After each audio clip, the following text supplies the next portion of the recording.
So, Berto, I have a lot of emails here from patrons that I thought you and I would read and we would answer. What do you say, my good friend Umberto? I love it. Let's do it. This is the Psychology in Seattle podcast. I'm your host, Dr. Kirk Honda. I'm a therapist and a professor.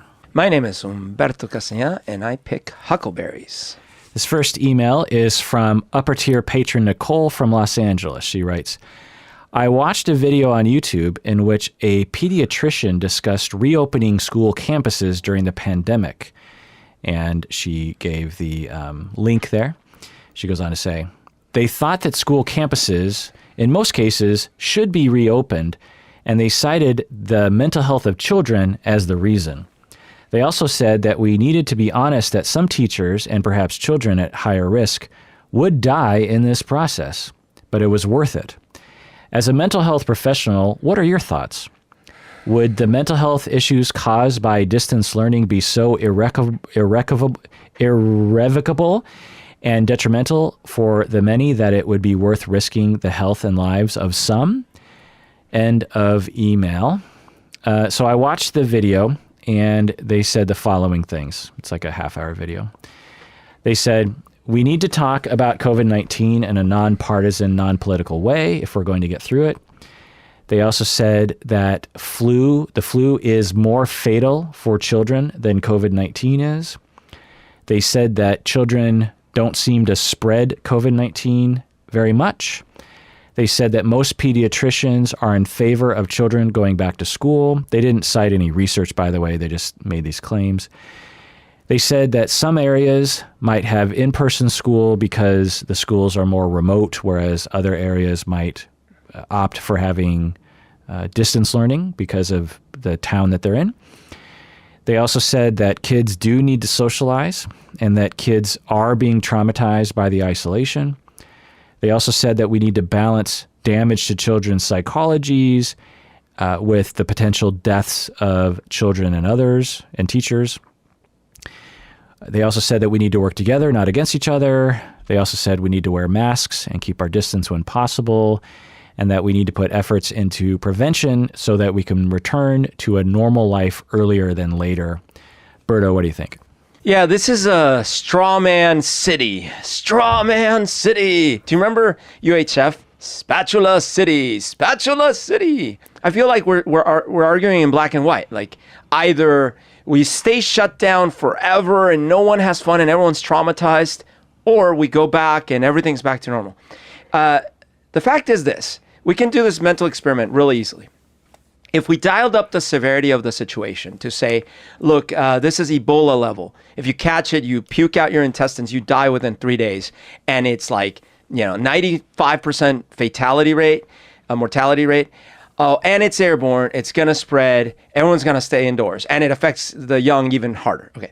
If it were that extreme, I don't believe there'd be any rational people. Well, I'd be surprised, I suppose, trying to argue that we should just power through it. It would be a near Armageddon situation. We'd be trying to barely survive at home. Okay, that's the extreme. Now, the other side of the equation, we have like the flu, or even less. But let's just take the flu. The flu is pretty bad. It kills a lot of people every year. Blah, blah. Do we lock down every year? No. Do we take precautions? Not enough, but we barely, but a little bit. Like wash your hands, get your flu shot, those kind of things. Okay. But it just doesn't do enough damage. So we do these calculations already as a society. We do them with cars. We do them with, try to do them with guns, not very well, but we do them. So to be specific on the cars thing, if we are going to have in-person school, that is going to increase the rate at which people will be driving their cars to and from school, which is going to result in a statistical, predictable amount of human beings dying, including children, on their way to and from school. Yep. And as you said, we don't say, well, yes, cancel schools. Yeah, we know, but we have a hard time accepting that or somehow pointing that out, and we will tend to gravitate towards the norm. Well, but it's the norm to go to school. It's the norm to drive cars. Right. And so what happens is, like, we do these calculations. Like, this is the thing. It's like we already do this as a society. So the only question is, where do we draw the line with this current pandemic? And it's perfectly fine to have differences of opinion. So clearly, the right answer couldn't have been do nothing. We know that. So we must be somewhere in the range of like, well, we had to kind of isolate for a while. So now we're just debating how much longer, how soon, how much do we let people go back to school? And I think some states, like Washington State, has rational policies in place. They say, look, if the case rate drops below this threshold, and they've been very specific about the threshold, we will go back to schools. It doesn't mean the risk is zero. People will die. They've made those calculations. But these arguments, they're pretending that and they say we don't want to be political, hint, hint, quote, quote, asterisk. What they're saying is the left needs to stop trying to control our lives. It's bullshit. We are just trying to deal with this. It is uncomfortable. It is traumatizing for all of us. In the calculation that you're standing behind in Washington State, are they privileging enough the negative effects to children for staying home? And that's a great question. And it can be debated. Yeah. And different states are doing different things. So I hear you saying there's no perfect answer. And you're saying you don't know the answer, really, because it's a complicated thing. Right. For me, if you ask me, based on the data we have so far, no, I don't think that based on the way the numbers were looking in August. Look, the numbers in July and August in Washington State were much higher than they were in March when we shut down in the first place. So why would I have, as an official, said, yeah, it's time to go back to school? No. That'd be crazy. Now they're dropping. They continue dropping. But we don't know what's going to happen in the fall as things get colder and the flu season hits and all these things. So it's really easy to say like, hey, kids need to be at school. Yes, of course. But we need to balance that with the reality that their grandparents can die. Right. So that's the question that they're laying out in this video is... And to be clear, in the video, they weren't proposing any particular numbers. They were just saying, so what I watched the video and I'll tell you what I agree with. I agree that we do need to talk about COVID-19 in a nonpartisan manner because it's a nonpartisan issue. It is a scientific fact that people are dying, and that is it's a terrible disease that is way more catchable and transmittable than other kinds of viruses, way more fatal, way more long-term effects from being infected. And there's no reason why any politician needs to put a spin on that at all. There's no reason why that needs to happen. So I just want to say that, but somehow, and I remember when we first started talking about COVID-19 in the early weeks, I remember for the most part, it was a nonpartisan issue. And now it's like hard to talk about it without it becoming partisan. Anyway, I also agree with that kids do need to socialize. And I think I underestimated how much effect this would have on kids. I remember when the lockdown first happened, I remember thinking and observing in a lot of kids and teenagers that the kids and teenagers were like, sweet, I get to stay home, homeschool, I get to go on my screens, I don't have to deal with this and that. There's, a little bit of wiggle room in the chaos. And I thought that would be, I predicted that would sustain itself, that kids would essentially win in this equation. They're just like, wait, I get to see my parents all the time. I get to play at home with my toys all the time. I get to go on my iPad all the time, win, win, win. But universally, what became very clear about a month or two into the lockdown, in my town anyway, was that kids and teens were suffering greatly. I mean, This was hard on them. They were suffering and crying and feeling lonely and getting irritable and getting on their parents' nerves and there was just so much trauma that was happening to these kids that, because this is the first time this sort of thing has ever happened. And so now we know that when you don't allow kids to socialize and to do normal kinds of things that kids are normally allowed to do, they suffer greatly. So I agree with that. And the other thing I agree with is that we do need to work together, not against each other. I agree that we need to wear masks. I agree with the video and that we need to keep our distance when possible. And I definitely agree with we need to put efforts into prevention so we can return to normal earlier than later. I agree with all those kinds of things. I also agree with Humberto that it is a hard equation to figure out what weight to put on one thing or the other, because there is an equation there. It's like the epidemiologists and the policy setters, make no doubt about it, they put numbers on paper. So they go to the experts and they say, okay, we're getting this number of positive COVID cases per day, and here's what the curve is looking like. This level of infection will result in a predictable X amount of people dying. And of those people that died, here is the number of lost years. Because this is actually one of the things that they don't like to talk about in the news, which is everyone dies. So the fact that people are dying isn't necessarily the issue, because let's say that someone died a week before they would have died otherwise. Well, that's different than if someone dies 20 years or 50 years before it was predicted that they were going to die. So I can't remember the exact term for it, but there's a loss of life years, essentially, that you try to figure out. This person died, and according to their, bodily markers, like, they had diabetes, but they were of normal weight and blah, blah, blah. And they were 40 years old. On average, that person lives to X amount of years. When that person died, we lost this amount of life years.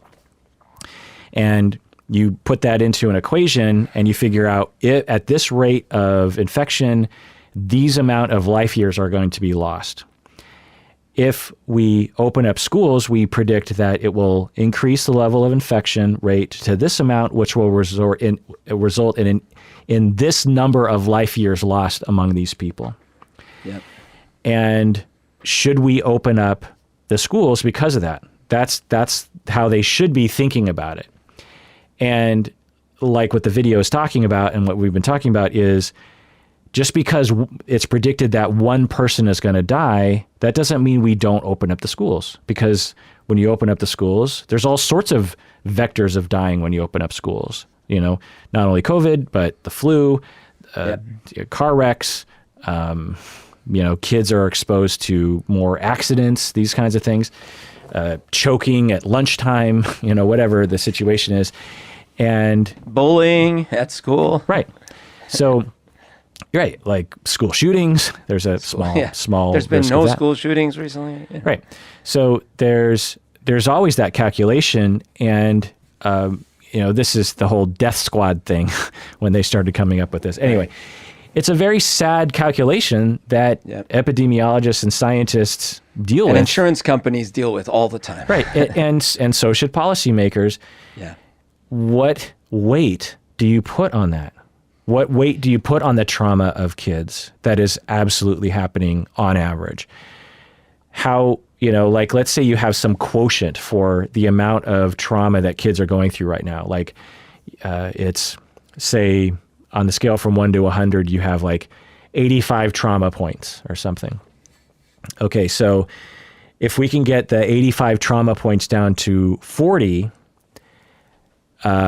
while only opening up the schools to a half rate, which will result in this number of people dying. So you lose 45 points of trauma to kids, but that results in the death of, 1,000 people who would have had an average of 20 years left on their life on average. Right. Is that worth it?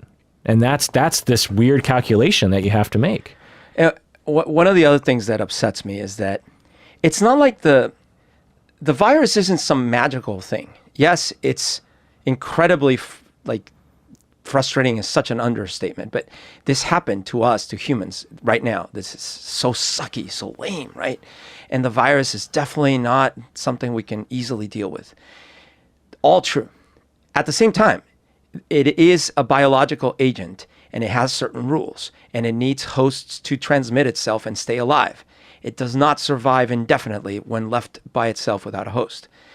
So if we had followed stricter criteria up front and had better procedures, we actually may have been able to open normally Oh, no. the schools. Not may, 100% Yeah. certainty.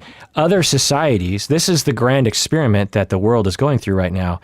Right. Let's look at different governmental policies Right. and what results. And we see what Brazil, their policies did. We see what the United States policies did. Right. We see what New Zealand and Sweden and Germany and the UK and China and South Korea and We can Japan. compare and contrast. And so the reason I get upset is, and I don't know about this video. Maybe I'll give this video a pass.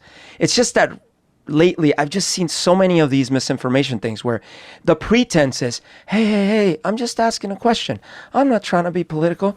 What if we just, but that same person or group was the one arguing against the lockdowns in the first place, against the masks in the first place, against, and saying that, oh, it's fine that we don't do like, it's just infuriating because it's like, look, if you had listened to the science, you actually wouldn't have to make this argument now.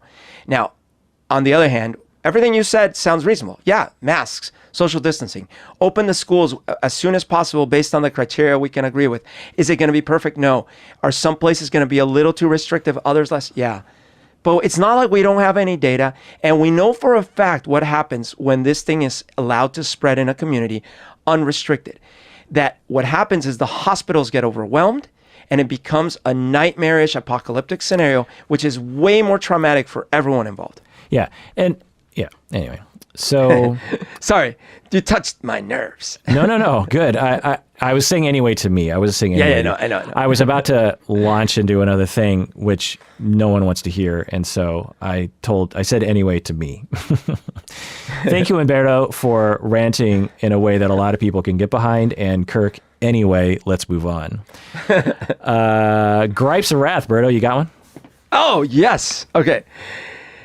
All right. So in a different episode, we were talking about how like the enhance thing in movies and TV shows that they used to do, or maybe they still do it, where they'll be looking at a cop show at a photo and they're like, enhance, rotate, and stuff that even now we're barely starting to be able to do with machine learning, but certainly at the cutting edge was not a possibility back then. But my gripe of wrath is actually this.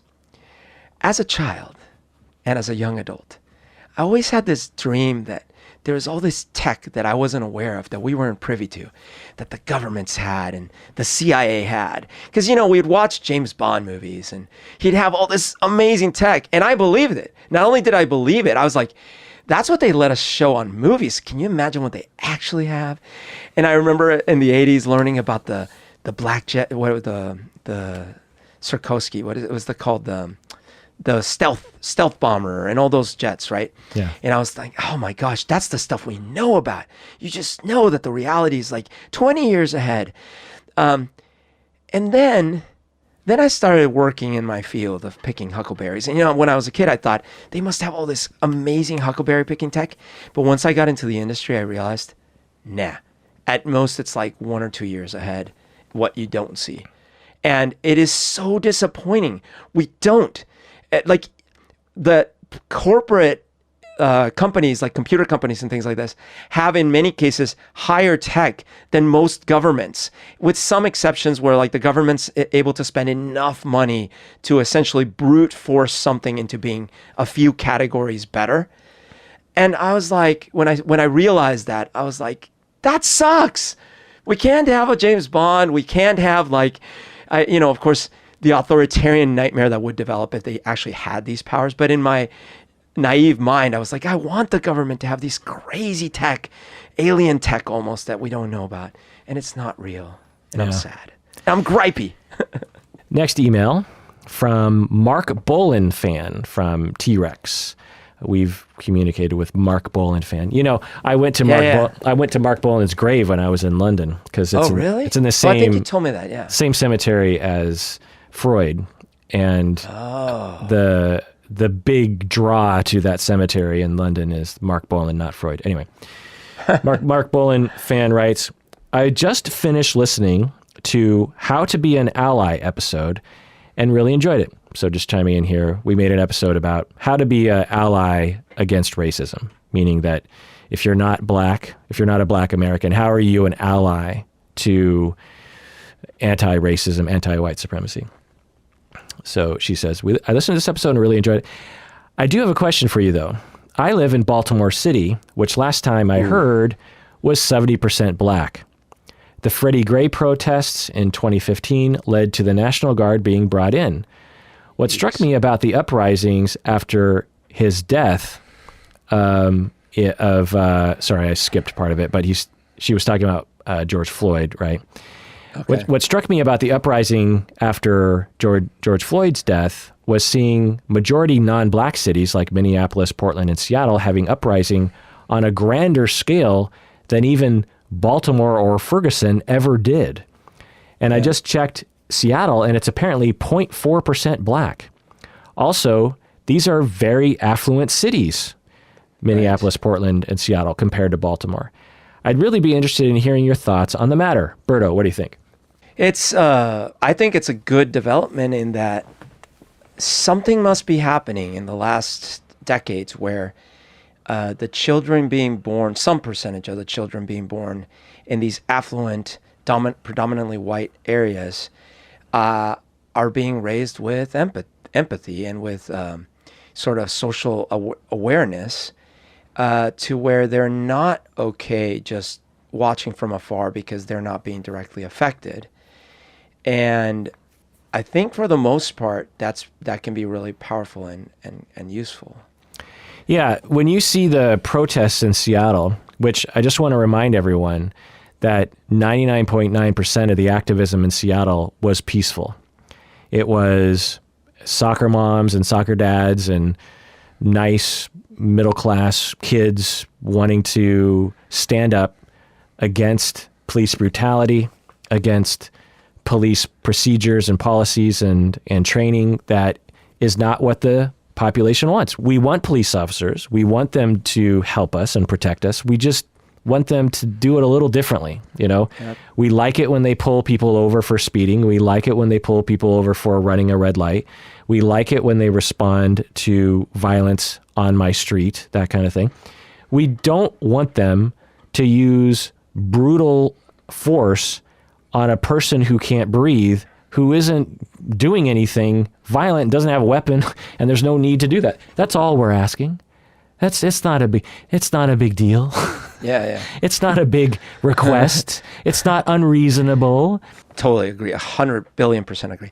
That the challenge, but I challenge the side of the oppression is that there's so many events that keep happening where people die because of excessive force that things boil over, and then people start actually, some small tiny percentage of the population starts actually rioting and destroying property and all these things. And the thing that I said before is, so like that's bad, but if we don't want that to happen, we have to look at the root causes, not just point a finger and say bad. It's like, yeah, of course that's bad. Right. But the root causes are bad. Right. Now, I'll tell you, my general approach to activism is peaceful and that movements take a long time. The gay rights movement over the past couple decades was primarily a peaceful activist program. There were occasional bricks through windows, but for the most part, when you associate when you think about gay rights throughout the 90s and zeros and tens, you think of Ellen coming forward. You think of Will and Grace. You think of politicians coming forward and saying, guess what, I'm gay. You think of TV shows like Glee and Kurt. You think of famous people coming forward and saying they support gay rights. You think of Gay Pride Parade. You think, that's what you think of, and those are powerful instruments of change and always have been, Martin Luther King included. And so I'm not saying that I'm in support of violence or throwing bricks through windows. I'm just saying that for some people, if you live in their shoes for 45 years while people around them are being brutalized and murdered, and they peacefully protest every single time, and they're given promises and they're broken over and over and over again, eventually you're just going to get so angry that you can't help yourself. and when they raise up the image of peaceful protest, and they say, why can't you be more like Martin Luther King? And they'll say, you troglodytes, you kill them too. Right. Right. So it's hard. It's hard to side with the people arguing that a tiny little minority of folks are going overboard when they don't want to have the conversation about why that happens. Yeah. Now, I will say that I have done a lot of research on police badge cams. It's one of those things that I do at 11 o'clock at night on YouTube. It's one of those rabbit holes I go down. And for whatever reason, of the 100 different rabbit holes that I go down, last night I watched the new Smarter Every Day episode. Have you seen it? Where he shoots a baseball past the speed of sound. Oh. It's pretty cool. Anyway, I have learned a lot about what police go through, and a lot of police go through situations where they really do have to shoot people who are unarmed. Yep. For reasons that for us who don't live that life have a hard time understanding. And so I'm not one of those idiots who just claims that every time a police officer uses lethal force is somehow believing that they're wrong. There are a lot of times where I am 100% happy with a police officer using lethal force to protect my family and to protect innocent human lives from being harmed, even from someone who you're not quite sure if they're armed. There's also a lot of suicide by cop that's happening that I've seen a lot of unfortunate badge cam video around, and someone will act like they have a gun when they don't, and they'll get shot, and then the news will come out saying the police shot another unarmed person. It's just like, well, let's wait on the whole circumstance. Having said that, there are plenty of examples where it's obvious, George Floyd included, where it's like obvious. That's why the George Floyd case was just so egregious. It was like in broad daylight, 4 police officers, 10 minutes, people being, they're obviously being filmed multiple angles, and yet they did it. Anyway, but I want to get to what your email is talking about, Mark Boland fan. Is you say that Seattle is 0.4% black. That is not true. Seattle is, what percentage black do you say, Berto? 10%? 7%. Okay. So, and Portland is about the same. And how many percentage Asian American in Seattle? By the way, sadly, I think the reason why someone would categorize it as being so low is because black people in Seattle are so underrepresented when you look at things like companies and media and things, Yeah, right. So what was your question? Percentage Asian American, Seattle. And in Seattle. Ooh, 30%.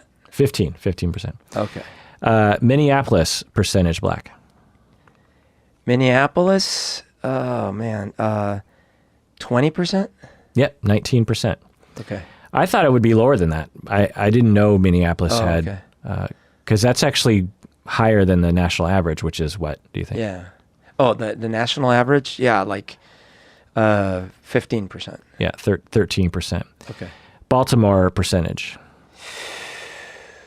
40%? 63%. 63%, okay. Yeah.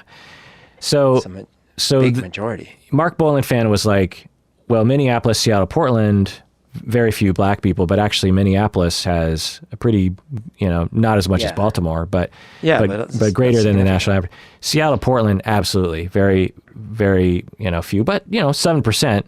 It's 1 out of 18 people. What is that about? 1 out of 15. Yeah, 1 out of 16 people. 15.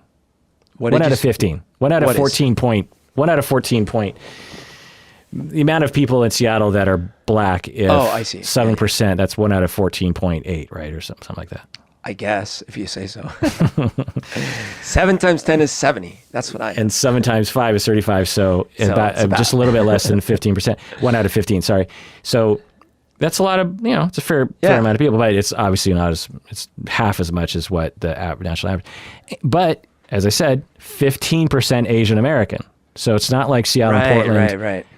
It's like all white people. It's just that we have a lot of Asian Americans in Seattle. Yeah. Anyway, so going on here, in terms of very liberal, slightly conservative, very conservative, Seattle and Portland, where do we rate? I go slightly liberal. No, we're very liberal. Or very liberal. Okay. Yeah, it's off the charts, particularly lately. Okay. Minneapolis. I guess I'm thinking of all the Eastern Washington. That's not Seattle. No. Minneapolis is probably not very liberal.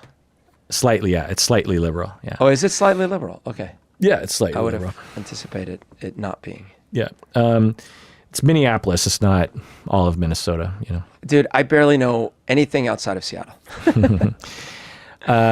Why does Seattle and Portland have more Black Lives Matter activism these days? Well, conservatives will say that we're entitled, brainwashed, and we're virtue signaling. And radicalized by Soros. Right. And so these are my hypotheses, Mark Boland fan. There are 6 of them. Number 1 is that Seattle and Portland are very progressive with almost no opposition. There's very little support for conservative movements in Seattle and Portland, like police using force, this kind of thing. And so when there's a liberal movement in the United States, Seattle and Portland are going to feel, the people there are going to feel like, let's do this thing because no one's going to stand in our way. No politicians can muster the force. Many police officers are liberal in Seattle. And so it's easier than if you're in Baltimore or Ferguson. Number 2 is the Pacific. So that's just a hypothesis. It's not, obviously, I have no way of knowing if these are factors, but these are just me, coming up with speculations. Number 2 is the Pacific Northwest, Seattle and Portland included, pays attention to the news and has been getting increasingly angry over the years. This is kind of what Berto was talking about, is that you have a lot of people in the Pacific Northwest who have been angry for a long time. George Floyd wasn't the beginning. Right. The other thing is that I kind of believe that people in the Pacific Northwest, this is my number 3, we're optimistic about change. I feel like people in Seattle and Portland have this inherent optimism. I see it around me all the time because I'm not very optimistic. People around me are way more optimistic than I am. They're just like, yeah, let's go march about gun, restrictions. Right. Let's go march about this. And I'm like, well, what's the point? Nothing's going to happen, but I see it around me all the time. Number 4 is when you have wealth and young people and education, this usually equals activism. When you look to the history, even around the world, activists and leaders often are young, wealthy, educated people. Che Guevara, was a young, wealthy, educated dude from, was he from Argentina or something? And went to Cuba. I can't remember. Yeah, he was like a physician or something. I can't remember. This is actually very common, as you say, around the world. It was literally how the revolutionary wars happened in almost every country. Right. So you take the United States. Who were the instigators, the founding fathers? They were the rich, young activists. Same thing in Colombia, in Latin America. It was not like the farmers. Now, they got the farmers on board, but the instigators were absolutely the young, wealthy activists. Right. Now, I'm not calling Ferguson and Baltimore farmers, but I'm saying that there is so much wealth in Seattle. Yeah. I mean, it is filthy rich, and there are so many young people who have a lot of free time on their hands. They don't have kids, and so much education. The average education level in Seattle is like way higher than around, especially around the world. And so, as you said, revolutions are, rich, privileged, educated people. Why? Because they have the free time. 2, when you're an oppressed class, you step out of line, you get knocked down. And when you're in the privileged class and you stand up, you can't be knocked down as easy. And so activism is, made more easy. Anyway. Like, for example, slave would not have ended anywhere near when it ended had it required black insurrection only. Right. It was white privileged people getting together and actually dying for the cause, particularly in the Civil War, to end slavery. That's what it took. Which is tragic, that the oppressed can't take matters into their own hands easily. That's what's always just completely boggles me. It's like, I always just wonder, like, have you read history? Because look to 1960 when there was Jim Crow laws. Don't you see how you're acting kind of like the bad guys in that story? I understand it's not as bad, but can't you see that it's kind of a continuation? When you look at xenophobic a-holes in the 50s or in 1900 or like Andrew Jackson, the Trail of Tears, like,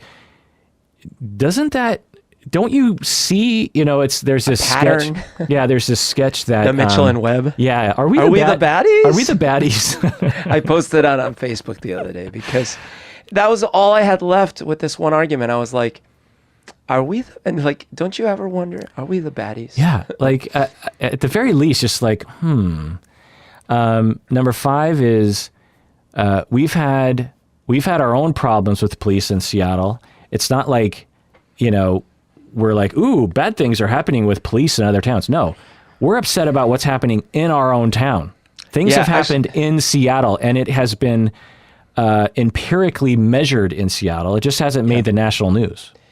I actually had a misconception. First of all, I years ago found out that, and I don't know how much it still is, but the Seattle Police Department and the King County's police, I'm going to say used to be, I don't know, a good old boys club. It was very, very, there was quite a bit of entrenched, corruption, I will call it, or whatever. But what shocked me is, like, in recent years, I just always assumed that, in fact, I was having this argument the other day. I was like, well, no, I don't think we should defund the police. I think we should actually train them better and pay them better, all these things. But I did just read an article. How much do you think the top paid cop made in 2019? Well, I read the article too, so it's something like $500,000 or something. Yeah. I was like, oh, wait a minute. I may not be understanding what I'm talking about. Yeah.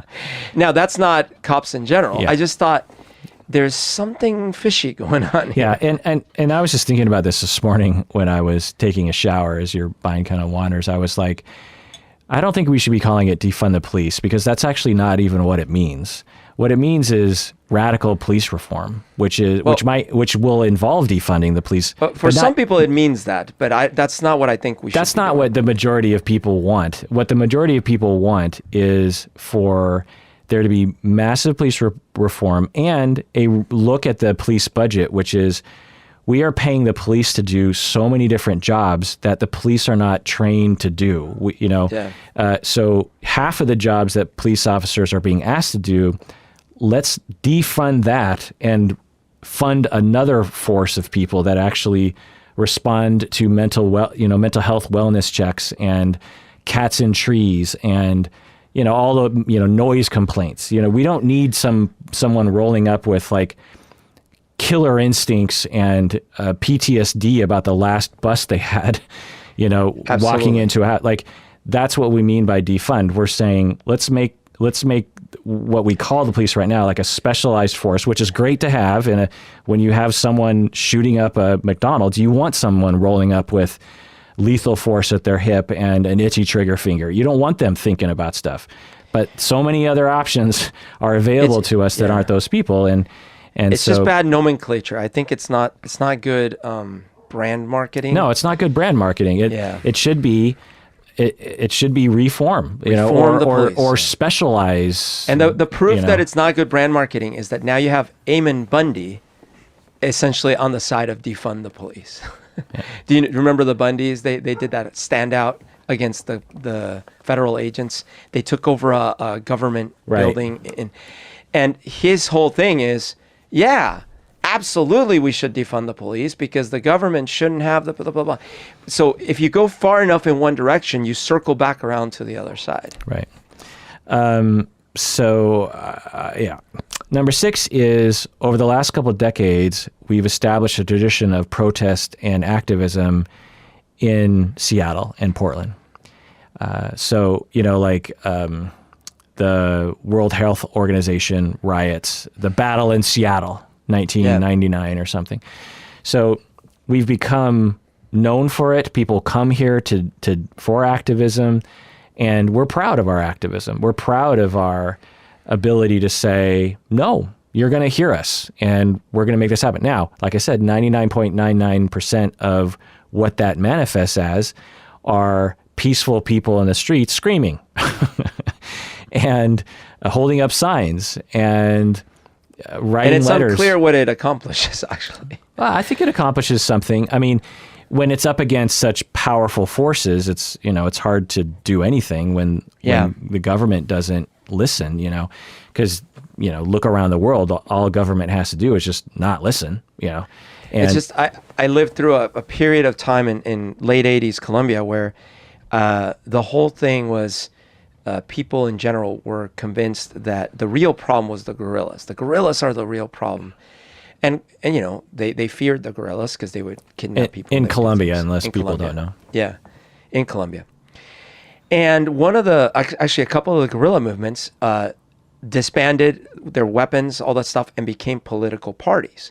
Well, that's what we want, right? Like peaceful, like nice. And then they got systematically assassinated one by one. I don't mean like, oh yeah, for a couple of days. No. For like 2 years, almost every single day, 1-2 people assassinated till the thing was decimated. It was gone. And so I have this bad taste in my mouth from listening to the power structure telling you, hey, if you just follow the rules and go peaceful. I didn't know what you're saying. So you're saying that the government actually assassinated the guerrillas turned politicians. Yeah. And it wasn't the president, right? It was the right-wing paramilitaries, but essentially with the wink and a nod, because it was like, we will never forget what you did. So it doesn't matter that you've gone the politics route. We're still going to kill you. Yeah. And for those conservatives listening right now, I just want to say that you've probably heard a lot of weird propaganda. And let me be clear. And I think I speak for a lot of people in Seattle, which is this. We like the police. Some of my good friends are police officers. Some of my best friends are police officers. I want the police. There was a time in my life when I thought about being a police officer. The police are good.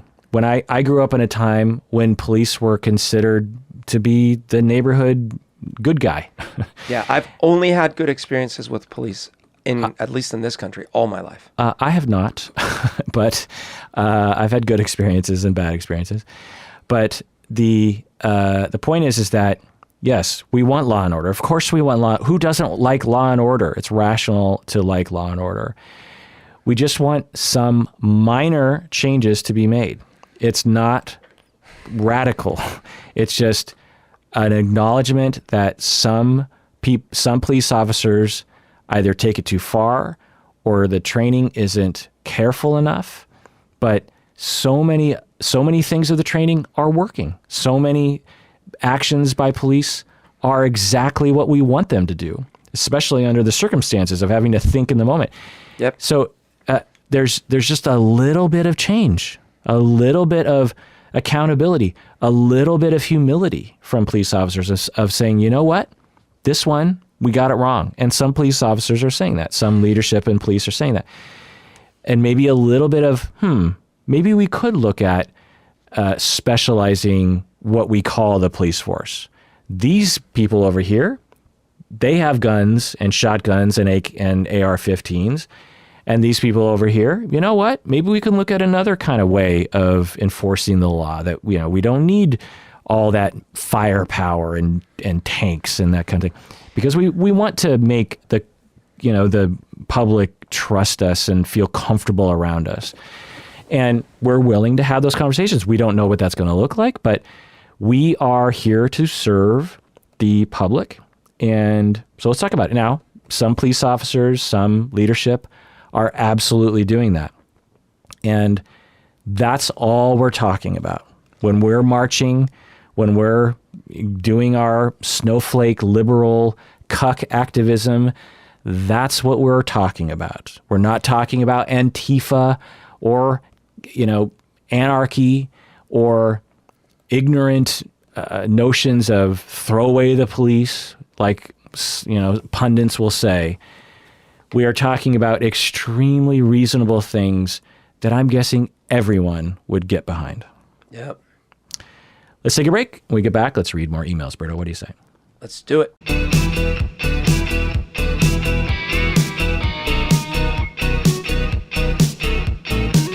All right, Berto, if a conservative anti-defund the police politician were to convince everyone to become a patron, what would he sound like? So Rush Limbaugh. Wait, do you want to do Rush Limbaugh? Of course I do. Now listen, you think that I'm all about, these baby leftists don't have rights. They're little babies. That's not it. I just think they can't think straight like I can with both brains tied behind my back. What I think we need is all these little whiny protesters. They need to step into the shoes for just one day of a Psychology in Seattle podcaster. Because I guarantee that if they did, they would become patrons. There's just no other choice. What do you think, Mr. Snurgley? That's right. So you do it, and you'll see I'm always right. That's scary. Patron V from Australia writes, I've recently developed death anxiety. I am terrified of dying and leaving my husband alone. I'm terrified of my husband dying. I'm terrified of not existing. I am distressed at the thought of everything and everyone I know ceasing to exist. I am very upset at the idea that at any given moment, I will die and no longer be able to experience life. You've mentioned your death anxiety before, but not specifically how to overcome it. I'm having trouble applying the tips in your 12 Steps to Overcome Anxiety episode. How does exposure therapy work with death anxiety? And how can you stop catastrophizing something that is real, inevitable, and final for us all? I can tell myself that other fears aren't as bad as they seem, or even unlikely to happen, like fear of driving or spiders or failure, but death is unavoidable and final. End of email. Berto, what do you think? Yeah, man. Been there, done that.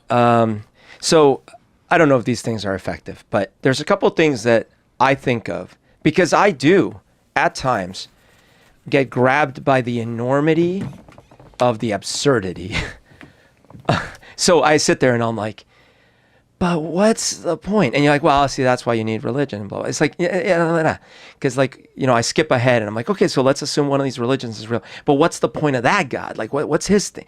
So I go all the way to the end and I say, what's the point? And then I realize, there can be no point. And this all ends. And all these little molecules. I open my eyes and I see light, right? But in reality, they're just little microparticles and waves just bouncing off of each other. My body is this totally temporary association of things. Totally. It's horrifying to a human. Really hard to deal with. So, and do you have anxiety? Do you have a hard time? At times I have, and I have a friend that has been paralyzed, so much worse than me, and we've had many conversations. Do I know this person? You do. It's someone I no longer talk with, but yes. Oh, okay. And here's the only things that I've found that can even make a dent when you're feeling that way. And I don't know if they work for everyone.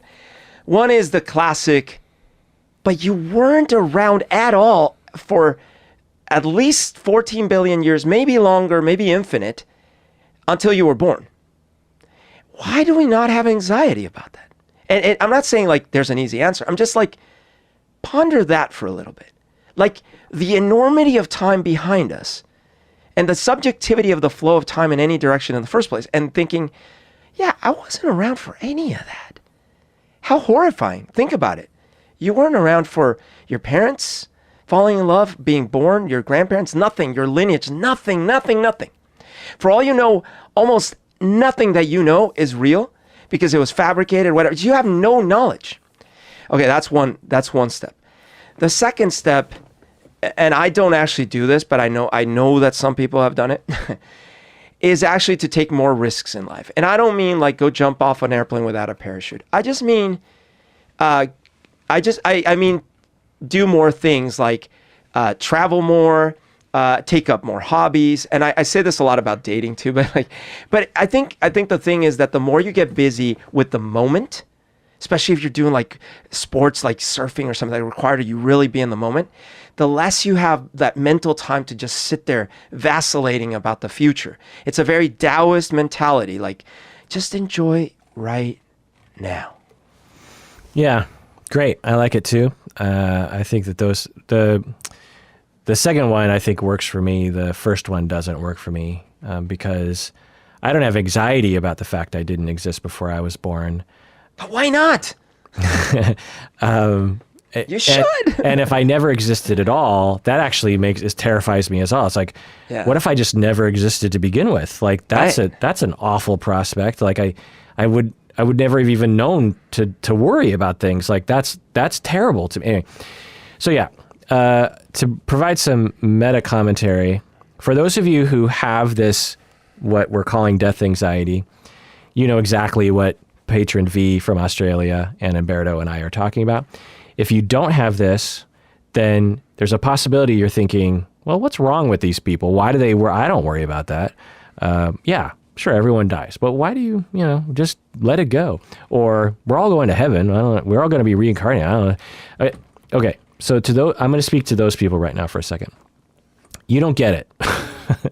Like, for whatever reason, there's a percentage of people that have always existed because you read philosophers staring into the darkness about this going back eons. For whatever reason, there's just some people that just cannot cope easily with non-existence or the possibility of the chance of non-existence. And it's very upsetting. Okay. So just accept that. There's not something weird, or it's not a choice that Berto and I and V make. It just is what it is. That's all I can say. The other thing I'll say is that it's not necessarily a pathology, and it's not necessarily something that we can categorize as like, oh, well, some people have social anxiety and they're irrational. And so, you just have to work on the social anxiety. Some people have phobias of, I don't know, like ants, but it's like, there's nothing to worry about with ants. Some people have to turn the light switch on 3 times before they can go to sleep. there are plenty of irrational things. No, this is different, as Patron V talks about, because it's inevitable. There's a chance, even if you're religious and you believe in an afterlife, there's a chance this. That's why they call it a faith. They don't call it a science. They call it a faith. You just have to believe. All of us understand, regardless of religion or not, that there's a chance that when we die, it's over. There's no waking up. There's no afterlife. There's no nothing. It's just lights out. You never exist again. You can never enjoy anything again. Not only you, but the people you love. And everyone that will love the people you love, and everyone else beyond that, everyone will cease to exist at a very short period of time in the future when you think geologically. So it's not this, it's not a pathological thing in my mind. As a clinician, I guess I'm biased because I do have this experience, but that's the thing. Okay. So yeah, Patron V, as Umberto said, I can totally relate. It's tough. The short answer is, as Umberto was basically saying, there's no real way to cope, or there's no real way to get rid of it, because you can use different mental techniques and you can try to be in the moment, but you're never going to be able to get rid of the knowledge and the valence. I've never heard anyone that had a significant dose of this death anxiety that lasted longer than a year or two able to beat it. I've never heard of that before. And that fact actually makes me feel better. That's one of the things that makes me, so that's one of my tips, is that the more I read about other people who, we frame it as death anxiety, but the way I might frame it is actually like non-existence awareness. Like right. Berto and I and V, we have non-existence awareness. And when people have that awareness, you don't get rid of that awareness. You might be able to get rid of kind of the anxiety about it, the plaguing, debilitating feelings, but you're never going to get rid of that hard notion of, shit, this could all be over. And I won't be able to enjoy life anymore. And my loved ones won't be able to enjoy life anymore. My past pets and my past loved ones who died, there's a chance that they're just gone. Right. And that's sad because it's hard to cope with because when we're young, we have a hard time fathoming that. And then as we learn that, we're like, wait, what? The other thing is, as humans, we have this excellent ability to just sort of contemplate that, which I don't think animals were meant to do, you know? Right. It's not something we have all, I don't know, but it's certainly some of us don't possess the right shut-off mechanisms for it. Yeah, it's a crappy, result of evolution. I mean, there's a whole book on this, why do zebras not have ulcers? I think is the name of the book. And because zebras are constantly being predated upon and watching their kin die left and right. But as soon as they're out of danger, they're just right back to grazing and they seem totally fine. In the moment. Why is that? Well, and what's different about humans? Well, it's because humans, because of our abstract ability, we have the ability to literally contemplate the infinity of the universe and the infinity of God. We have the ability to think about God, but what's beyond God? Right. What's beyond the universe? If God created the universe, who created God? I mean, it is mind-numbingly terrifying and awe-inspiring to think about that sort of thing. So here's what I do is I try to talk about it with other people. I try to listen to other people talk about it. It really helps to know other people are having these feelings. The epiphany, when it changed from death anxiety to death awareness for me, was when I read a study, and some people ask for it sometimes, but I cannot remember what it was called or where it was. But it was a phenomenological study. So maybe look up, phenomenological study on death anxiety or something.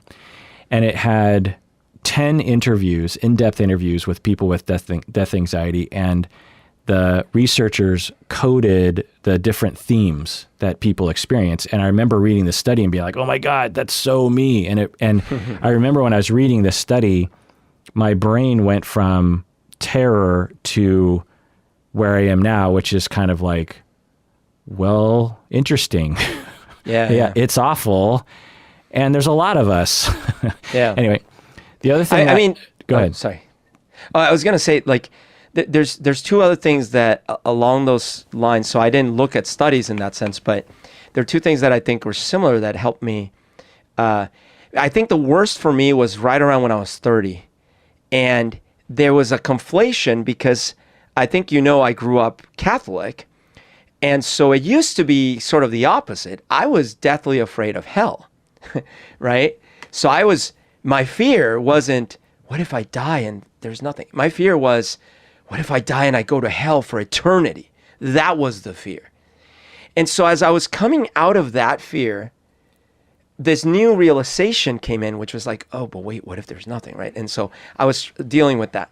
And then I started, two things were interesting. One was, I started realizing, well, when I go to sleep at night, like deep sleep nights, when I don't remember my dreams, I don't exist during that time, consciously.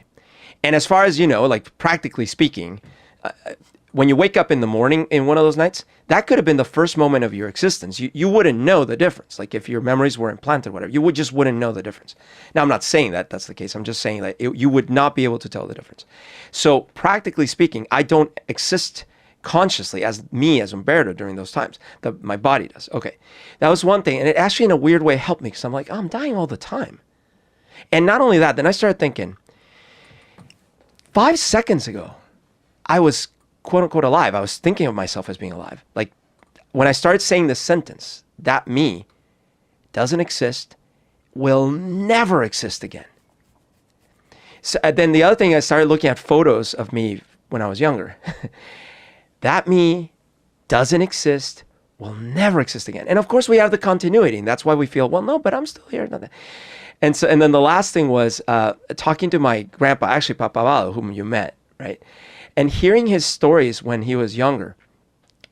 Because again, I wasn't there. Not only was I not there, this is a whole life he lived. That at some point he will die, and it'll be very sad. And if he had death anxiety, he'd have been like, oh God, I might die someday. But he lived this whole life. And there is experiences there that I never got to experience. I will never get to experience. I can only hear about them, and not even all of them, just a little bit about it. But he lived that life.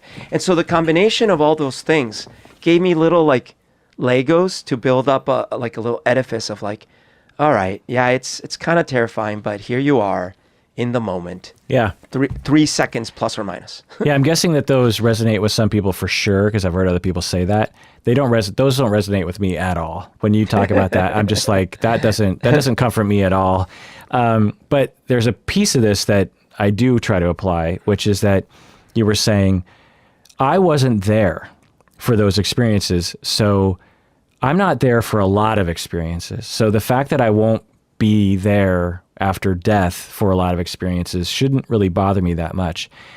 And that's, I think, a part of some people's death awareness is a little bit of narcissism, which is self-centeredness, essentially, of, Yep. but it's like severe FOMO entitlement or something.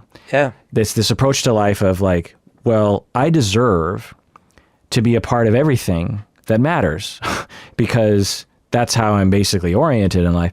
And to die means that I'm being denied what I'm entitled to or something. And so that's another piece of it, getting back to your other thing that I resonate with, which is be in the moment. Don't think about what you're going to miss out on. Anyway, other kinds of tips are try to accept that you're going to die and accept death awareness as well.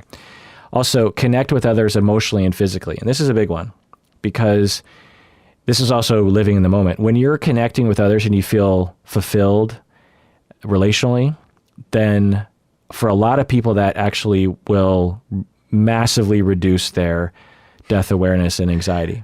That's funny because that one actually triggers me. Right. I've noticed this more as I've aged, that I didn't used to think about this at all. But lately I've noticed there's been a few times where I'll be like with someone and I'll be in the moment and then I'll think, oh, this is so nice. And then the thought will creep in, oh no, but I won't have this forever. In fact, I won't have this version of this ever again. But that's not living in the moment. I know. I'm just saying, like, what triggered it was being with someone in a moment. But you're not being with them. You know what I mean? Like, if you're truly with them, is what I'm trying to say. Yeah, it's tricky because it's like, it's the whole, like, if you're playing piano and you're just mindlessly going, it's perfect. As soon as you're aware that you're mindlessly playing piano, you're no longer mindlessly playing piano and you might fuck up. Right. And it's that kind of thing. The last thing that I do all the time, and this is probably the biggest one, is to have meaning and purpose in your life. For me, this podcast provides a lot of meaning and purpose in my life. The podcast has really taken over my life in a lot of ways because it provides a lot of meaning and purpose. When I wake up in the morning, I'm like, okay, what am I going to do today on this podcast? And my mission on the podcast is to try to make a positive difference in the world. And when I have death awareness now, I will eventually get to this place, sometimes a second later, with, well, I ask myself, am I wasting my time? With the time I have left on this planet, am I wasting my time? And I will say, no, I'm not wasting my time. Not a single second. I'm not wasting a single second of my life. If I was to die tomorrow, I am doing exactly what I should be doing. And there's nothing better, I think, than what I could be doing. Now, I'm not saying there aren't other things I could be doing, but with the time I have and the ability I have, I believe that this is what I'm doing. And maybe it'll change in 5 years, but for now, today, this is what I should be doing. And that provides tremendous comfort to me. For some people, it might not, but for me, it does. It means like, yeah, I'm going to die, and that will be sad. But as death comes, I will know that I did not waste my time. And I guess there's also kind of like a higher element here as well of, I am trying to serve the universe. And not in a grandiose way, not like I sort of matter to the universe, because I don't really. But in my tiny little 1/7 billionth of a way, I contribute to the human race. Yeah, no. So that part absolutely resonates with me, and is my core philosophy. I've expunged on this a little bit before, but it's essentially we only have one choice. We have one choice, and it's either you're gonna move things forward or you're gonna not. I call it create or destroy, right? 0 or 1, and that's it. And then you could say, well, but I'm so little, so insignificant. Yeah. So is everything else in the universe, and it all adds up together in one direction or the other. So that's your choice. And so if your choice is like, yeah, I'm just gonna not. Well, you've made your choice. You're a 0. That's fine. So I think you do too, clearly. We're like, no, you know what? We're going to try. We're going to do a 1 on this. And I'm adding my 1 to the pile of 1s, and who knows where this universe experiment thing goes, but I'm adding my 1 to the pile, and that's my 1. And yes, that helps, because it's like, if I do nothing else, I've added my 1. Yeah. And it sort of believes that there is some meaning in the universe, in a unknown what that meaning is. But it sort of supposes it's based on this supposition that there is meaning outside of us. There is something bigger. What is that meaning? It's, you can make up all sorts of things or say lots of different things, but I think as you talk about it, do you recognize that? Because that's not usually in line with at least your explicit belief system as an atheist. Well, no, because that's different than believing in a God, right? So like, I think I've talked about this. So like, I've come to the realization years ago that that this thing that you need faith. The faith you need is that your contribution to the universe in the direction of creation, not destruction, matters. Why does it matter? For what? That's the faith. You have no idea. You can't have an idea. You will never know. But Yeah, that's the thing. And now, like what would be a non-theist manifestation of that meaning?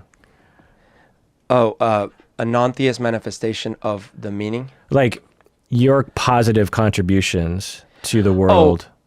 How might that manifest? It actually, so in the grand scheme of things, I don't believe it's technically possible to have a meaning, but in the more localized sense, it could be anything from, the universe, this whole idea of like the universe needs to eventually evolve to a point where it can survive, because if it doesn't evolve to that point, it won't survive. And so if I don't do my part, humans die off as well. And if every other little tendril of progress in the universe dies off, the universe won't evolve to where it needs to, and it will die off. So if anything, I'm just doing my little part to keep the universe alive. That's one version of it. Now, why does the universe have to stay alive?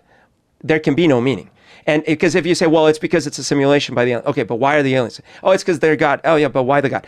If you go down that road, there can be no meaning. And that is the same realization in a much grander way than I will die. Once you're like, there can be no meaning, but I'm still going to play, that's powerful. You're blowing my mind. Getting to Patron V's specific questions, how does exposure therapy work with death anxiety? Well, the way that it works is obviously you can't kill yourself to expose yourself to death, but you can expose yourself to the notion of not existing. And I think that's what I've done effectively, and it has helped, is to hear other people's death anxiety and to contemplate my own, to not avoid it, to not just run away from it constantly through alcohol or, something else to avoid thinking about it, The more I thought about it, the further down the road I got to the place where I am now, which is a place that it doesn't really plague me the way that it would occasionally when I was younger. You said, sorry. Go ahead. You said something interesting a little bit ago about this kind of grandiose notion of like, I need to be involved in everything. And it occurs to me that I think I told you the story when I was little. One time I woke up from a nap and I heard downstairs my grandma and my cousins were having a grand old time. And I felt so angry because I felt like I had missed out. And how dare they live while I'm asleep? You know, that was a real feeling I felt. And it's basically death anxiety. Like, how can the world go on if I'm not here? And I will say that over time, as I've gotten older, I've become subtly less narcissistic, just a little bit, just enough to where I'm like, maybe it's okay if some things happen without me. Yeah. But it's a hard thing to come to. Right. You also ask Patron V, and how can you stop catastrophizing something that is real, inevitable, and final for us all? Right. So there are two different cures to anxiety through cognitive therapy and behavioral therapy. One is to challenge the rationality of it. So if someone says, I'm terrified of, when I'm on a bridge, the bridge might collapse and I'm going to die. Okay. So when you evaluate the rationality of that concern, it's very quick to come to the conclusion that that's an irrational fear. It doesn't make any sense. The chance of that happening is essentially zero. So there's no sense. And so you want to combat that anxiety by telling yourself that's irrational. It's not going to happen. It kind of feels like it's going to happen, but I know it's not going to happen. That kind of thing. Similar to when you have to have a flu shot or have a little bit of a blood draw. Your body thinks it's the end of the world, but that's irrational. It's fine. Nothing's going to happen. Essentially, the risk of anything permanently bad happening is zero. But there are other kinds of fears.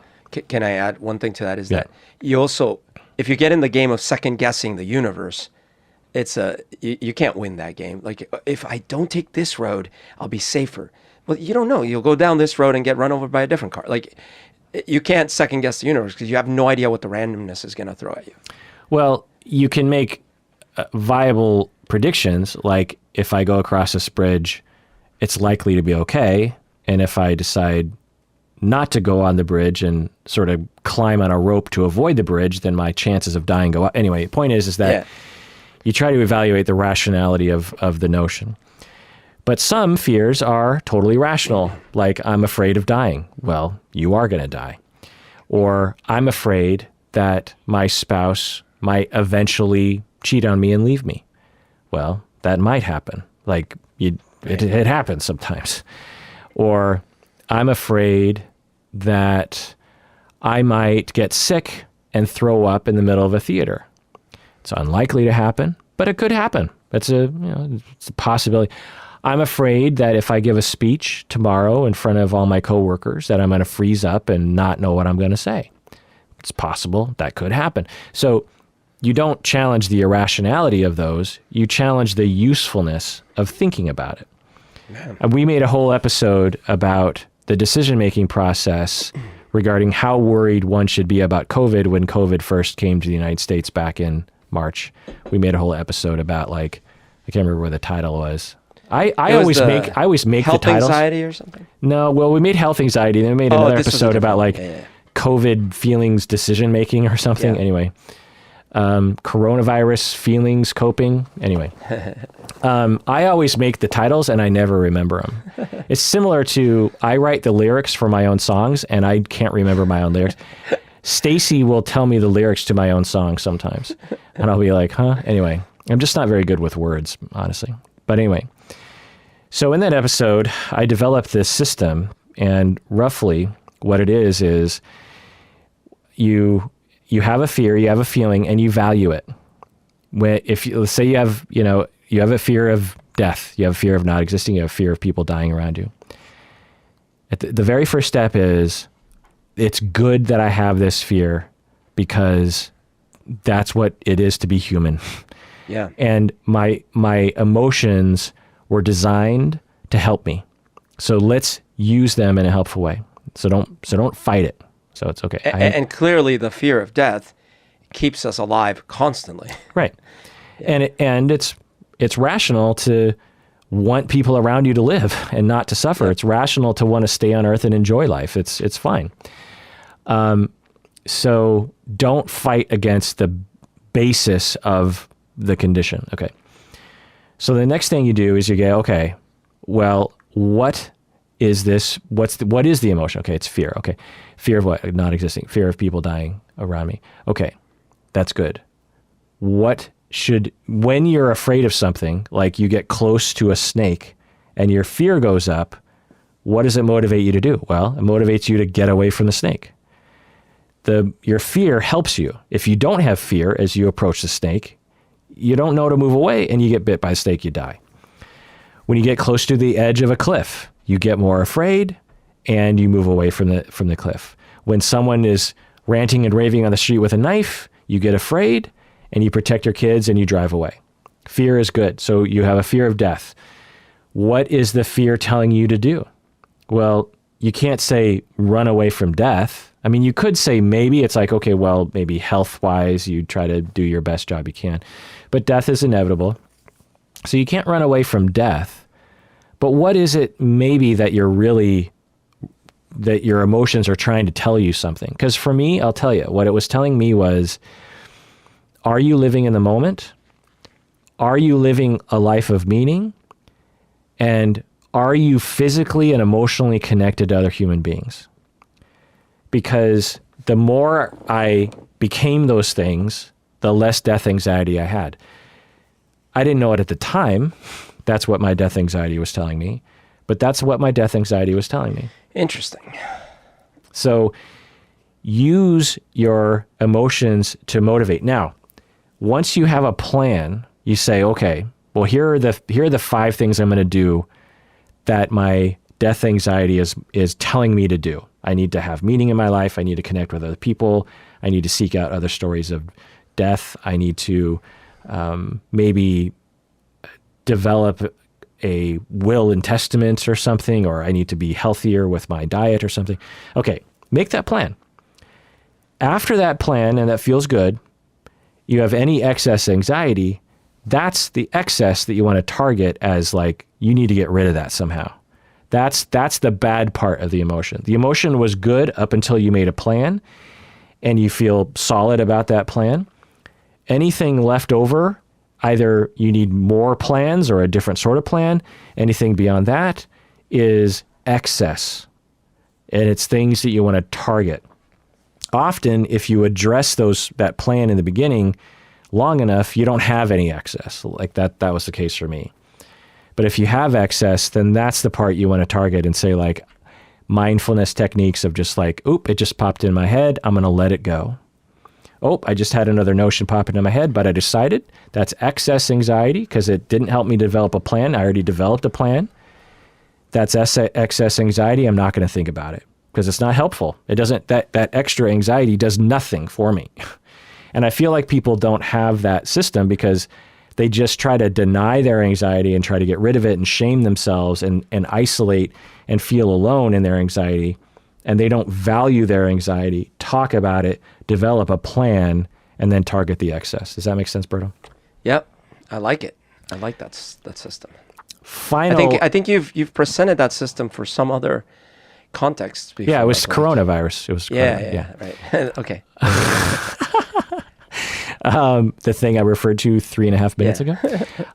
Sounds familiar. That sounds, I mean, I swear to God, like you talked about that at some other point. A final email here, interesting, about shopping cart theory from Patron J Way in Michigan. Patron J Way. Blue J Way? Yeah. There's a fountain on LA. I mean, come on. People say like every Beatles song is awesome, but come on. There's some. We're talking about a Beatles song by George Harrison. You talk crap about any George Harrison song, you're going to get a lot of hate mail. But anyway. Yeah. Email says, I was wondering if you could talk a little about shopping cart theory. It is widely recognized that putting your cart back at the grocery store is the right thing to do. So I would like to know why you think people do not do the right thing in these scenarios. Are people that don't do this bad members of society? If you are familiar with shopping cart theory, I would love to hear your thoughts. End of email. Berto, have you heard of this thing, shopping cart theory? No. So let me, I found it, I'd never heard of it before I read it on Reddit here. Let me read it here. The shopping cart is the ultimate litmus test for whether a person is capable of self-governing. To return the shopping cart is an easy, convenient task and one which we all recognize as the correct, appropriate thing to do. To return the shopping cart is objectively right. There are no situations other than dire emergencies in which a person is not able to return the cart. Simultaneously, it is not illegal to abandon your shopping cart in the parking lot. Therefore, the shopping cart presents itself as an apex example of whether a person will do what is right without being forced to do it. No one will punish you for not returning the shopping cart. No one will fine you or kill you for not returning the shopping cart. You will gain nothing by returning the shopping cart.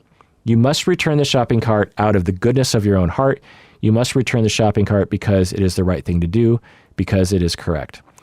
A person who is unable to do this is no better than an animal, an absolute savage who can only be made to do what is right by threatening them with a law and the force that stands behind it.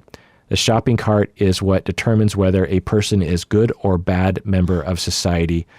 Umberto, what do you think? I like the grandiosity of the theory. I think it oversteps its boundaries a bit there at the end. So I'll say this. So growing up when I was a kid in Colombia, I saw this symptom, not with shopping carts, just like with everything, all the time. People would run stoplights, red lights. They would constantly honk their horn all the time, everywhere. There's a lot of graffiti in Bogota, too, There was graffiti. And littering. Wasn't there a lot of littering? Tons of littering. The streets were crazy littered. When you would go to a store, people were trying to overcharge you. Or you would try to underpay. Just everyone was always trying to get one up on the other person. And it was cultural. And then you're like, oh, all these Colombians must just be bad people. Well, and as I grew up, I thought, why is that, man? And that's one of the things I looked up to about the United States when I was little. I was like, well, when I would visit or when I lived here, it seems like on average, more people tended to follow the rules. And I was like, why is that? Okay, so it's not perfect by any means, but one of the reasons is because the way that these two areas got conquered was different. In Latin America, it was sort of like a renter's mentality. The soldiers came from Spain to grab all the riches, take them back, and then some people stayed behind.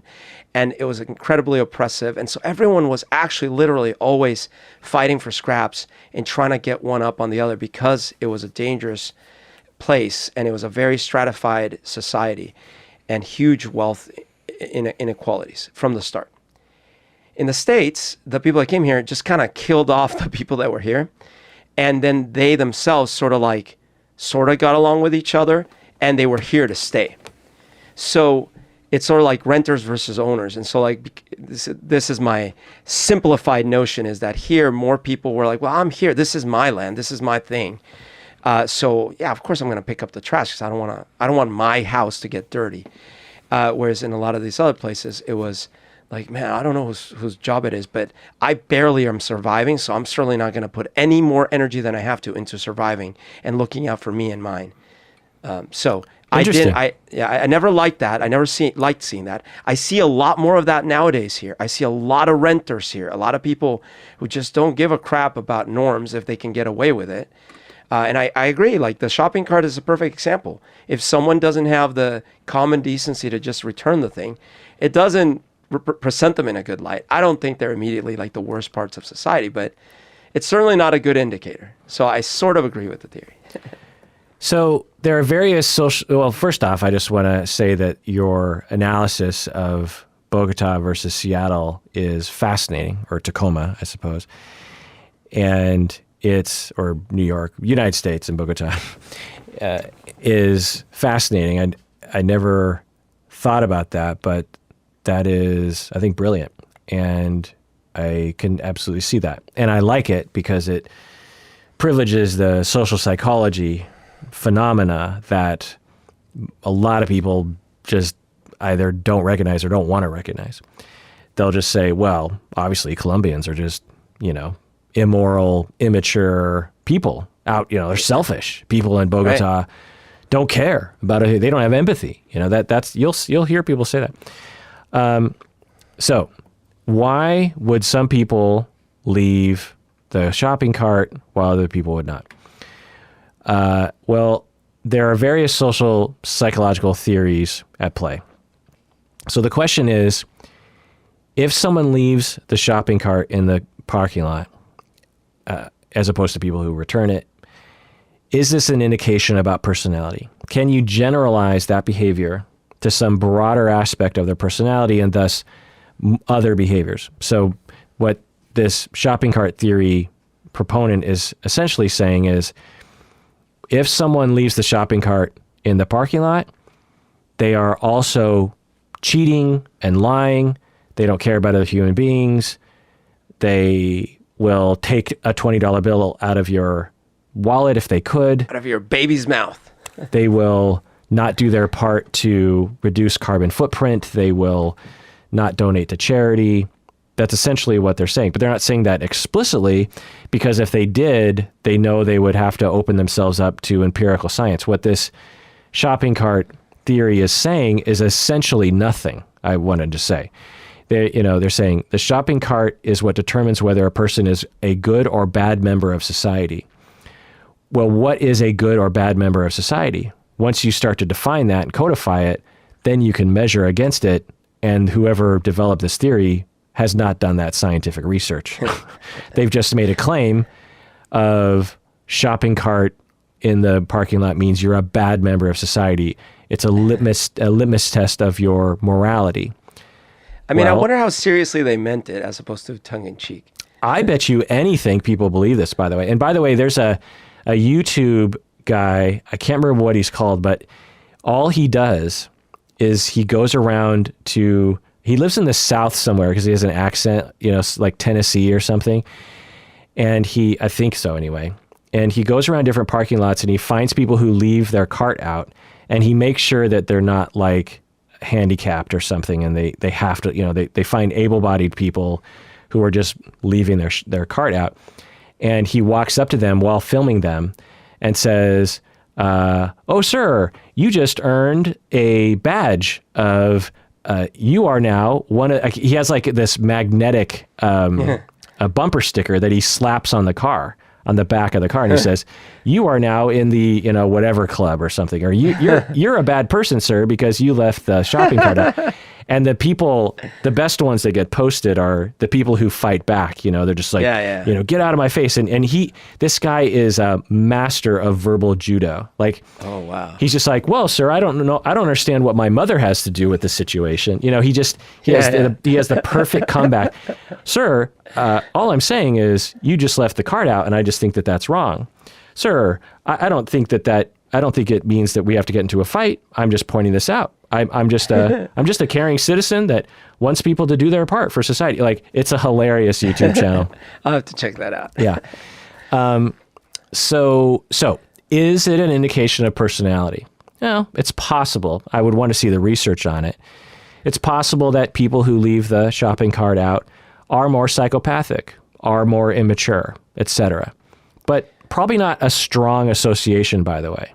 Well, and I guarantee it, like, I'll put great amount of money that more poor people would leave it than wealthier people. Because what happens is when you're poor and you grow up in a dilapidated neighborhood and your house has problems, and you just kind of learn from a very young age that nothing that I do seems to matter because shit goes to shit, and like people don't seem to be able to repair it, then you're going to have a very different view of the world. So you're going to be like, no, I'm not going to return this card because like I have bigger problems in my life. And so it's kind of an entitled position, as much as I was saying, like it's a good litmus test. It's an entitled position to say, oh, that person left the cart and that's because they're a bad person. Well, it could be because they're a disadvantaged person in this society too. Right. There's so many different reasons why people would consider it to be not immoral to leave the cart out. And I'll say that when I was younger, I was kind of one of those people. I'm not anymore. In fact, I'm one of those people who actually will go across the parking lot to get an errant cart and put it away. It just feels better. I hate, like, when me and my wife are walking the dog and there's like there's actually a tree that is being kind of engulfed by a bigger tree. So it's a small spruce pine tree that is being totally overtaken by a bigger cedar tree. And whenever we walk by that situation, I always try to help that spruce to kind of get out into the sun. Another thing that I'll do is when I see pebbles in the road, I always kick the pebbles off of the road, because when a car runs over it, that thing can come shooting out and hit a car or a person. And it just takes a little bit of effort to kick that pebble back to the side of the street. And, it just feels better. And I don't have to do it, obviously. I don't get a reward. In fact, my wife kind of laughs at me. But when I was younger, though, I did leave the cart out at times if it was too far away.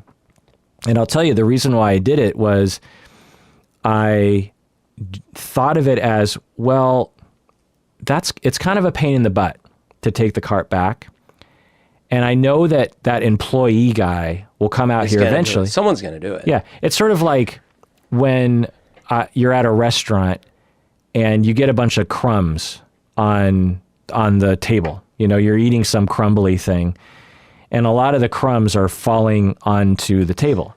Right. Well, it's going to, someone else is going to have to clean up those crumbs on the table. Yep. It'll be a little bit of extra work that bus person has to do, or that waiter has to do. Right. You could, if you were moral, sweep up those crumbs, put them on your plate, and then put the plate back on the table, right? You could do that. You could do that. But most people don't. Right. Why because you're like, well, someone else will clean that up. Yeah, you could not pee in the pool too. Right. But actually you hit on something also important. I was saying, wealth versus not wealth. The other thing is, and by the way, I'm not saying like rich people are better. I was simply pointing out that if you live in a disadvantaged situation, you may have different kind of values on property and stuff. But the same thing is between young and old. Like the longer you've lived, it's more likely that you've learned to appreciate that some things cost money, and that you have to struggle to get them, and that you might, have to mow your lawn. Yeah. For me anyway, when I was 13 and 21,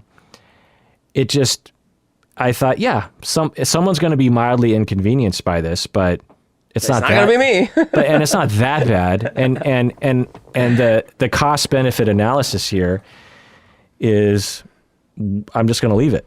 Now, I was never a monster, and I would never just leave it in the middle of the parking lot. I would always try to find like a little, parking strip to kind of, because I didn't want it to be roaming around in the parking lot. Seattle has a lot of hills, and so it's natural to think this thing is going to get some work. Yeah.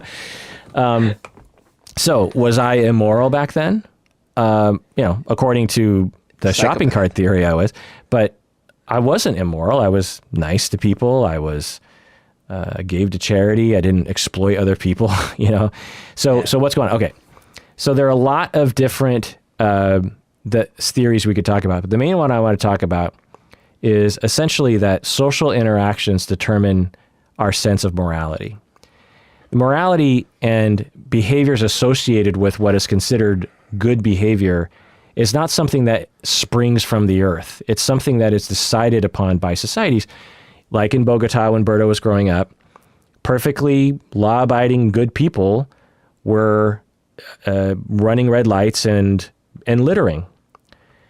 Why? Because the society that they lived in normalized it, and there were other factors at play as well, in terms of like, it wasn't just like, well, it's normal to litter, but a grander notion of, eat or be eaten, essentially. Yeah. And you're either someone who survives, or you're someone who doesn't survive. And so you got bigger fish to fry than worrying about, because, say you seek out that garbage can. Well, what if someone mugs you on the way to the garbage? You don't have time for that kind of stuff, you know? Like, not to mention, there were no garbage cans. Right.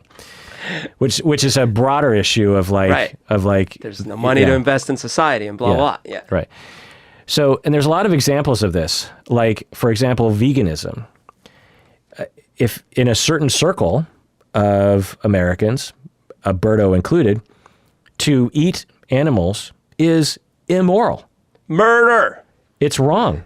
It's completely irrational to do what we're doing to chickens, to put the carbon footprint regarding beef production. This is immorality at its highest level. And then you have another group of people who eat pork and beef and chicken and they're totally moral individuals. You'll have vegans that'll put the cart away and not put the cart away, and you'll have meat eaters who will put the cart away and not put the cart away. Okay. I guarantee you no vegans leave that cart out of place. That's such a vegan thing to say, by the way. Climate change. Some people believe that it is totally immoral, that we're not doing enough. And other people, other good human beings, are like, what's the big deal? Swearing is a great example. So, Berto, you and I, particularly me, swear, and it's not immoral to me at all. It doesn't. When I hear people swearing, it doesn't affect me. It's just talking to me. Right. When I swear on the podcast, some of our listeners get real upset. And they're like, why are you using those words? That's degrading to you. It's wrong to do that. Like, why are you doing that? Okay. Well, in my circle, my wife, my friends, everyone around me, swearing this is a normal part of life. For other people, swearing is, it's wrong. You're not supposed to use that language, So it's your social circle, it's your social interactions. How you vote. Some people believe it's immoral to vote one way or the other. Another good example is giving to the ACLU. If you give to the ACLU, some people say it's immoral not to give to the ACLU. Other people think ACLU is a terrible organization. A really good example, if I might say so myself, is tipping 25% during the pandemic. So a lot of us are getting food delivered now, right? Are you getting food delivered, Berto? Oh, yes, all the time. So there's always that option of like, how much do you tip your delivery person? Right. And the latest trend is, look, the economy is bad. You want to give back to the community. You want to tip a lot. These people, they probably had to quit their job as an engineer to deliver food for, Grubhub now. So be a good citizen and spread that money around, keep the economy going. Right. And so it's, customary now to tip as much as 25%, which was not customary 6 months ago, No. especially to delivery drivers. And so for me, when I see that button, I click it. I'm like, okay, an extra $3, like for sucker for 25%. I'm like, let's do it. What do you do? Yeah, I tip. I had the same idea from the start. I was like, all right, look, if I'm going to be the privileged person staying at home and being able to work from home, I'm going to at least tip really well. Yeah. And also these people are putting themselves in harm's way in some ways. So now I was with my family on a Zoom call last weekend, and one of my close family members who I consider to be a very moral, nice person, he's like one of the nicest people I know. He was talking about how he saw that button and it defaulted to that, but he ordered pizza or something and the default was 25%. So you had to click away from 25% to be lower than that. And he was outraged. He was like, gripe of wrathing it. Yeah. He was like 25% for a pizza delivery. That's insane. That's insanity. And everyone in my family agreed, I don't know if they're disagreeing with him to support with him, while I was being quiet in the corner going, but do you not know what these people are going through? And so two, different groups of people, completely different ideas of what is quote unquote moral or not. Well, I've met a lot of members of your family and they are all criminals. Yeah. Stopping for people at crosswalks. That's another litmus test, you could say. It's like someone that stops for people on crosswalks, moral. Someone who doesn't immoral, an a-hole. Okay. Not buying purebred animals. What? That's another Oh, wait, like what does that mean? Well, there's different, people. There's people who will buy like a purebred poodle or a purebred pit bull or a Is that purebred. good or bad? Well, in my book, it's kind of bad because one, it raises the chance of genetic, problems. It also often leads to changes in dog physiology that is not natural. It's not natural for a pug not to have a nose. It's not natural for a bulldog to breathe through a nose that has been selectively bred to essentially be 3% the size of a normal dog nose. I think that's just cultural. Yeah.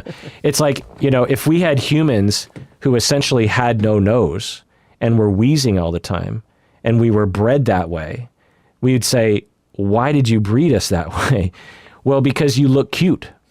Now all the bulldogs owners out there are yelling at me, but so that's where I stand. I'm on side. Let's be careful about the way we breed animals so that the animals don't suffer. But I also am not a vegan.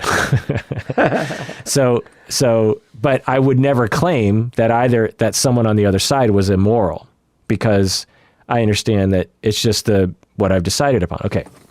Now, I wonder if it comes down to full understanding of both the ramifications and then still doing it consciously, and the pattern of continuing to doing it. You know what I mean? Because there's got to be a limit. There's got to be some threshold where you go, okay, no, that's not moral. Right. So let's go back to the shopping cart thing. As you said, for some people, their life is suffering so much that they're just like, look, I have bigger fish to fry.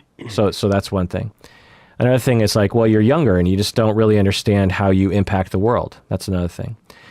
Another thing is that they've never heard anyone get upset about it in terms of the shopping cart. Like to them, say everyone in their circle sometimes leaves the cart out when the receptacle for the carts is too far away. Right. And they've literally never heard an employee get upset about it. They've never heard anyone say, hey, you should probably put that away. There's certainly pockets of people who that's how they are. Yeah. So it's just not really on their, if they thought about it for half a second, they'd be like, well, it'd probably be better if I did this. But they've just never heard, there's all sorts of things that I learned over the years. It's like, oh, I did one of the things that I do now is I always take, whenever I have popcorn and drinks at the movies, I always throw it away afterwards. Right. Instead of leaving it in the...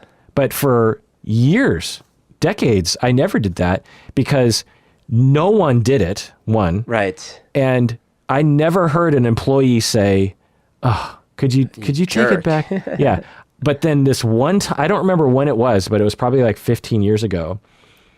I think I heard one employee, maybe it was like a friend or something. It was like, yeah, it just gets ridiculous. Everyone just leaves their shit out all the time. They just expect someone to come by and pick it up. Right. And it was at that moment I was like, yeah, geez, really? Okay. And so now I never leave things behind. So for years, now if I would have thought about it for half a second, I would have been like, well, it's probably better to throw it away.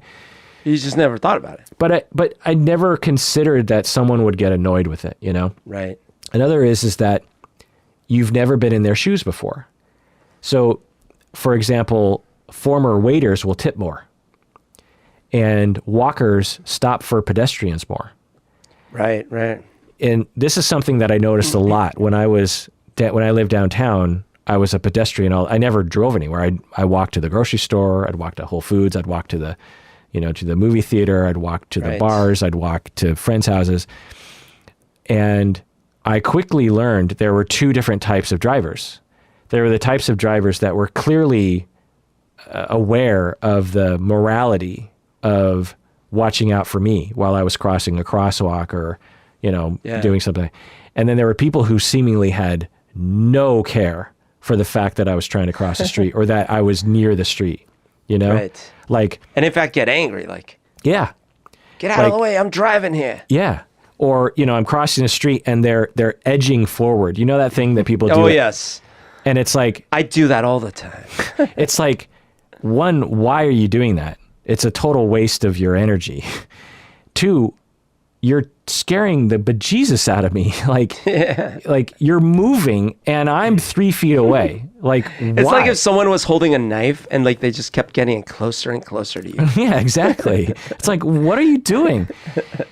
And I would always kind of take note of what they looked like, right? And it's like the people who looked like they came from the city, who probably did a lot more walking, were much more respectful, whereas the people who seemed to come from out of town and probably didn't do a lot of walking in cities just didn't care.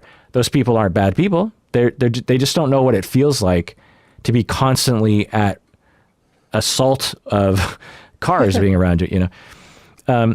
The other thing is that they might be modeled things differently. If your parents were the sort of people that said, "Hey, let's put the cart away," then you're going to be one of those people, as opposed to the opposite.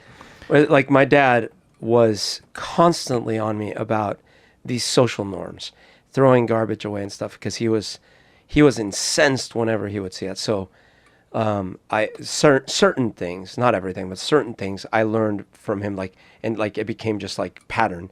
So littering is something I never ended up doing because of that. But there's other things that I didn't see him do or tell me not to do. Yeah. Littering is a good example because in the 70s in the United States, littering was a problem, like Bogota. Littering in the United States now is so much better. Yeah. Why is that? Well, because the government went on a campaign to change our culture. The crying Indian, the crying Native American. Yeah, I remember that. And I think Colombia must have learned from that because they ended up doing a campaign there too. Right. And it worked. They had this song that was so catchy. Ponga la basura en su lugar. And everyone would know it. It's like, put the garbage in its place. And they had the commercials and they had this like feel good, like take pride in your city, in your country. So if we had a jingle and we had a, crying Native American, by the way, that guy was like Italian or something. He wasn't even Native American, if I remember right. Or he was Native American and he regretted it. Anyway, there's a whole sort of saga story behind that commercial. If we had a whole campaign about putting away the cart, then we would see almost no one leave the cart out. Yeah. So, by the way, the thing that I remember about the anti-littering campaign in the 70s, and this was like early mid-70s, was there was these kids and they're like walking in a sort of a field somewhere, and they're eating like a hamburger or something, and they litter everywhere. And then these Muppets that were, the Muppets that were humans were inside the the Muppet full-sized Muppets. Yeah. And there was this one, it was kind of like a long commercial, or maybe it was like a film that they would show in schools. Anyway, the kids throw down the garbage, and then these big Muppets, like 5 of them, and they're real kind of scary looking, but kind of comical scary, like a big Oscar the Grouch kind of looking thing. And they're like, "He just littered. Let's get him." And I remember that phrase being very repeated by all of us kids. Of, "That kid littered. Let's get him." And then the monsters chase the kids. And I remember that really affecting us. Terrifying. Yeah. So, by the way, as you were describing the kids eating their hamburger and throwing, unbelievable. I haven't had McDonald's in 30 years maybe, and yet all of a sudden I could taste a Big Mac in my mouth. You got to go sometime, man. The French fries are divine, by the way. So the point is that, pre-anti-litter campaign, the Americans weren't immoral, and post-litter campaign, anti-litter campaign, people weren't more moral. It's just norms. It's awareness. Yeah. It's social support. It's you're the weird one for doing it. You know what I mean? Yeah. So it depends on the modeling. It depends on the social circle you're in. It depends on your own experiences. If you were a grocery store employee, you probably are the first person to put it away. Now, I actually read on Reddit, because I actually looked this up on Reddit, and someone commented and said, actually, I'm the opposite, because as a grocery store employee, I put away thousands of carts by people who didn't leave it out. And so screw those guys. I'm leaving it out now too. So out of, anger, this other person is saying, I'm going to pay it forward, essentially. So there's a lot of different reasons why someone would leave a cart out. And I'm fairly certain that a very small, if at all, signal could be associated personality-wise with that behavior. Yeah. I see it. So my conclusion on the shopping cart theory is, until I see the data, I'm going to speculate that it's probably BS. The final thing I want to say is, so Berto, do you know in Dungeons & Dragons, we play Dungeons & Dragons. I've heard of it. You're wearing a t-shirt. You might not know this chart, but in Dungeons & Dragons, they call this alignment, where you're either good or bad. Oh, yeah. Chaotic, neutral, all that stuff. Yeah. Okay. Yeah. So there's two axes. You have good, neutral, and evil, and then you have lawful, neutral, and chaotic. Yeah. So that results in 9 different combinations. So starting from lawful good, neutral good, chaotic good, so the lawful good person, what do they do with the cart? Lawful good not only takes their cart, but looks around for other carts and takes those as well, and then goes and offers to help the employee with their carts. Excellent. Neutral good, what would they do? Neutral good, they take their cart. Yeah. And they take their cart.